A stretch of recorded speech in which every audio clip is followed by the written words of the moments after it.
دا اخیرنی بیان دې په دغه موضوع انشاءالله بیا درته موقع ملاوي نو بیا په دې موضوع باندې ارزو خو د الله تبارک وتعالى نعمتونه دومره دي چې کفاره باندې ټول عمر بیان وکړي شي نو هم دا تدارک نشي ډېر لوی نعمتونه دي د الله تبارک وتعالى د څو نعمتونو تذکره موږ وکړه ونن موږ د دې مبارک عرض کوو چې د الله جل شانه د نعمتونو ناشکری په موږ کې ولې راځي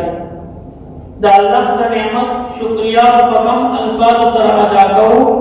او د الله تبارک وتعالى د نعمتونو ناشکری په موږ کې ولې راځي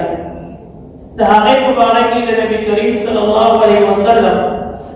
یو تفصیلی حدیث دی حدیث قدسی د هغه مبارک عرض علماء فرمایي چې د ناشکرۍ د ټولو نه لویه وجه دوه وجې دي د دوو وجو نه په انسان کې ناشکري راځي اول د ناشکرۍ وجه دا ده چې انسان د الله په تقدیر باندې راضي نه وي ځکه د ده په نعمتونو د ناشکري راځي او دویم چې په انسان کې کله تکبر لګي نو کمالی تکبری او کا پر عباداتو کی تکبری نو بیا پدغ نعمتونو باندې دې ناشکر کی اول د الله تبارک وتعالى تقدیر یعنی سچ الله جل شانه انسان لپاره لګلی الله جل شانه انسان لا اور کوي یعنی د چا په اړه کې الله جل شانه دا لګلی چې دیوا کروڑپتی جو عمل عمر ور کوي دیو لکھپتی علاقوں ور کئی دیو مزدورکاری ضربت روپے پکٹی علاقوں ور کئی اس در اللہ تبارک و تعالی تقسیم دے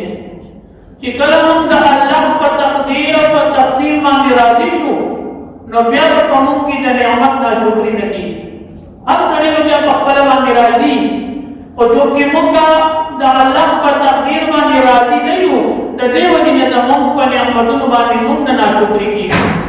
کجال الله صحت ورکړي نو هغه صحت هغه ناشکری په دې وجه باندې کیږي چې موږ تر دا کلو شي کو نو په لړ کې راځي چې موږ دې سی ولي کڅو بیماری دا په لړ کې دا شي کوی دې سی ولي هم